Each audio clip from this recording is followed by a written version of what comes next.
Hello everyone. This is Bülent and you're here with me listening my brand new podcast series under the name of Smart Talks with Bülent. I have 18 years of experience in customer care, sales and HR functions and now running a consultancy company in London for over 3 years. I'm not an English native speaker as you can guess, but I love to create content and why not in English too. So please be kind. It's my very first monologue and today's topic is HR digital transformation. I will take a look at some highlights and these are: what is digital transformation, whys and goals of it, enabling HR digital transformation, some hot examples across the world, and how the digital transformation will impact HR and how we will be able to influence the employees. Let's start then. Digital transformation is defined as the transition of an enterprise, which is traditionally based on manual processes, to a business with a central technology in all its functions.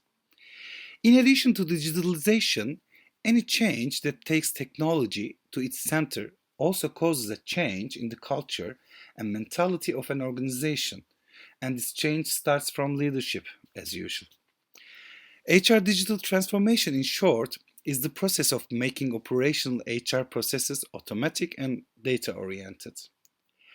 According to Deloitte's 2017 Human Capital Trends report, quoting, digital transformation is closely related to how HR teams address challenges such as transforming HR operations and the workforce, and also the way the work is done. HR digital transformation is a change that involves the organization as a whole rather than just HR.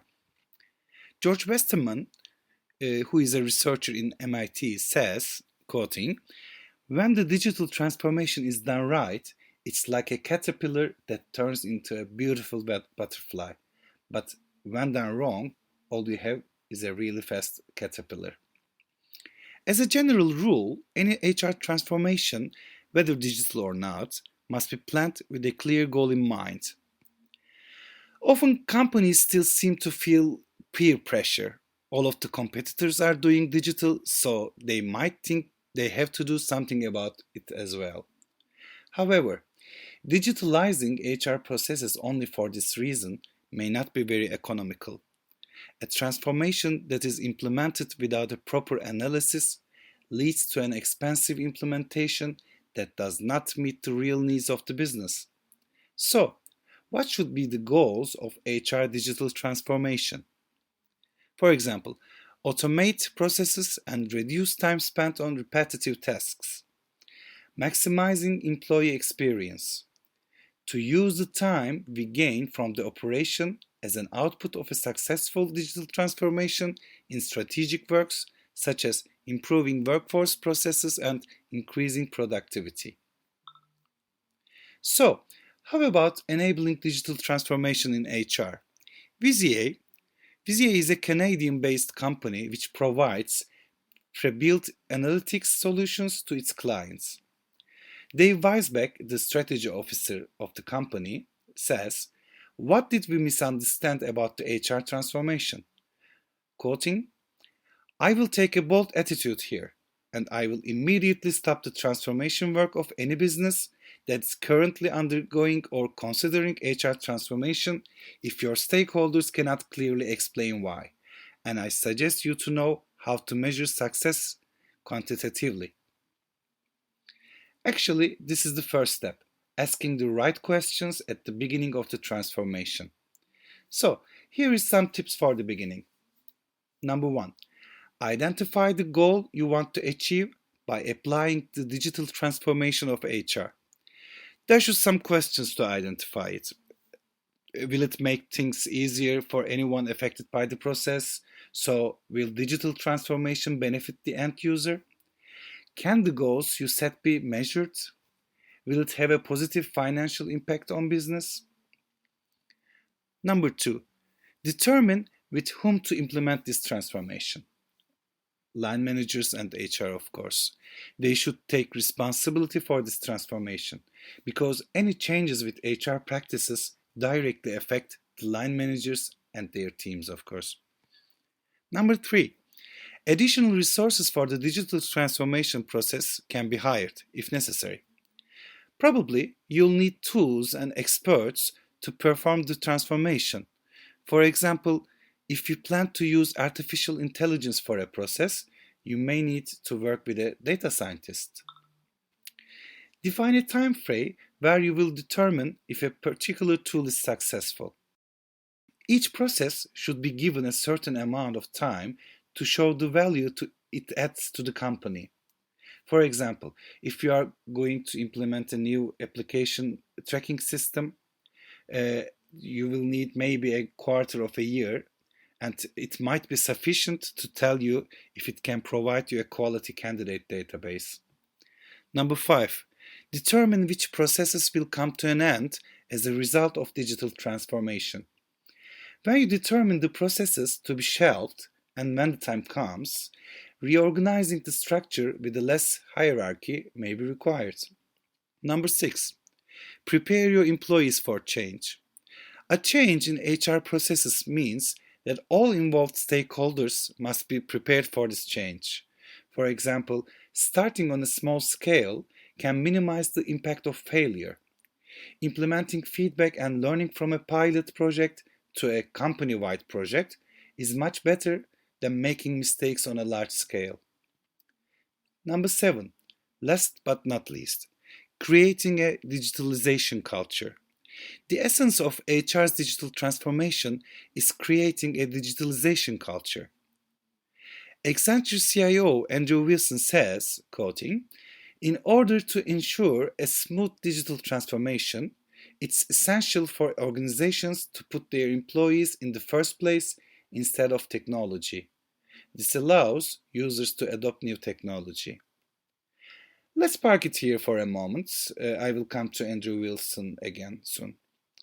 So, something went wrong and we couldn't achieve our digital transformation goals. Then again, we have to ask some questions to understand where we made mistakes. We should determine where the troubles are. For example, what are the difficulties which the candidates or the HR faces using the system? We should coach. New technology can be frightening and sometimes negatively affect. Use the data to coach your team to have more positive mindset. Re-evaluate the solution you have chosen for digital. Maybe this tool does not serve your purpose. Maybe you need something more advanced or just a different solution. Therefore, it's important to determine the purpose of the solution before making an investment. Following these steps can help you move on to the next step or take you back to the sketch. Andrew, the CIO of Accenture, says, quoting, "Behavioral change is a critical factor when applying new technology. At the end, it's people who make business successful." And he suggests that HR can help deliver different types of experiences to make learning the tools used in a fun, engaging, and effective way. Also, some of the other challenges you may encounter when setting off are lack of a clear strategy or goal for digital transformation, as I mentioned before, lack of budget for digital transformation, lack of expertise in leading the digital transformation project, lack of agility in transition to new digital solutions. These problems are common, and handling these issues requires flexibility from HR. And Andrew continues, quoting, "HR will have to retrain their employees faster than ever before to keep up with technology trends and practices." Andrew speaks more like a real HR person than an IT guy, doesn't he? This is a very good example that all managers should wear HR shoes at some point. In another source I read, what you can do as HR experts is to make your organization and your team ready to be involved in this process and to adopt the technology at the highest level. For this, you need to prepare yourself. Be aware, stay up to date, and make sure you know what your competitors are doing in the same area. Monitor the pulse of organization and what it says and does. This allows you to start, complete, and progress your vital digital transformation project. And I have very good HR digital transformation examples. Unilever has radically changed its recruitment process. Among other things, the company has experimented with social media, online games, and artificial intelligence to digitalize the hires. Another good example is Cisco. The company organized some hackathons to create new HR products like You Belong at Cisco and Ask Alex. You Belong at Cisco is an application that aims to assist new employees and managers during onboarding periods.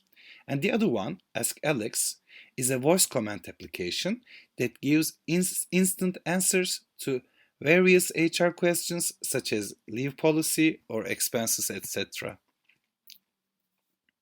Brian Kropp, the group vice president of Gartner Research and Consulting, says in an interview, quoting, in a survey, two-thirds of business leaders said that if their company did not digitalize by 2020, it would no longer be competitive. It's scary because if I'm not wrong, this interview was done 2 years ago. Do you hear knocking on your front door? Because we are halfway through 2020. Anyway, we have an excuse like COVID-19 now, but isn't that another reason for the acceleration of digital transformation, especially in these kind of force majeure situations?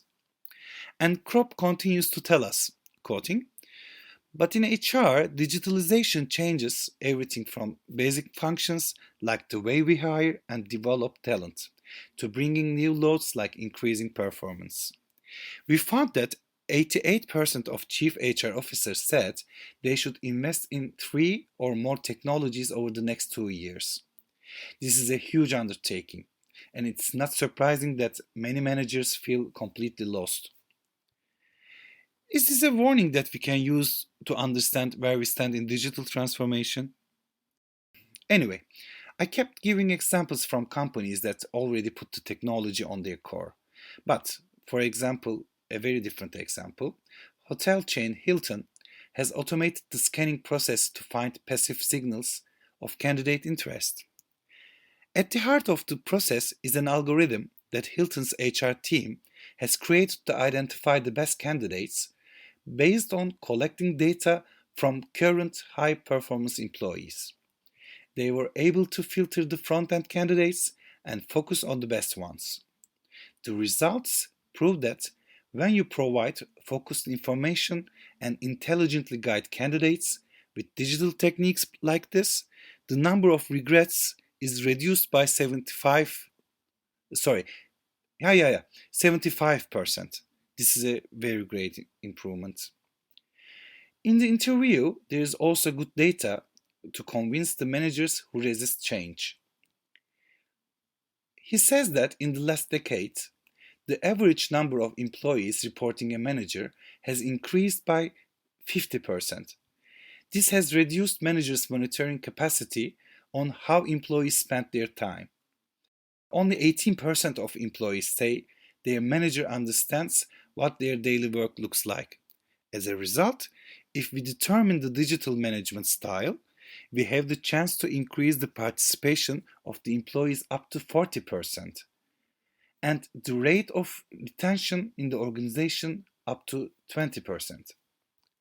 Let me give some examples from companies which owe their tech existence to digital. Airbnb is a huge network that does not own a single property. Similarly, Uber has no single vehicle of its own. Facebook is not just a social network. It's the largest media company, even if it does not create any content. Alibaba and Amazon are not only the biggest e-commerce companies, but also technology companies that disrupt industry dynamics. It gives us a great example that transformed companies can create new industries. These are the companies that completely recreate consumer experience. So, wrapping things up, how does the digital transformation impact HR? The digitalization of HR will change everything about our way of working, including our career structures, our knowledge, employees, the expectations of employees, and the skills needed to do the job. People, especially from the generation Y and Z, but Z to be, of course, there's still a little time for them to dominate the workforce percentage. They want meaningful stories and they want to be a part of it. They don't wish just a career. Digital transformation creates an all in one approach beyond automation with improved business agility, smart services, and a variety of workforce skills. This will increase employee engagement and will result in a new vision of what employee experience can and should be. Yep, that's all for now. Thank you for listening my very first podcast. Please feel free to send your comments and if you have any questions. My contact info is in the bio of my Instagram account, Smart Talks with Bülent. Thank you again for listening. See you on my next episode. Bye.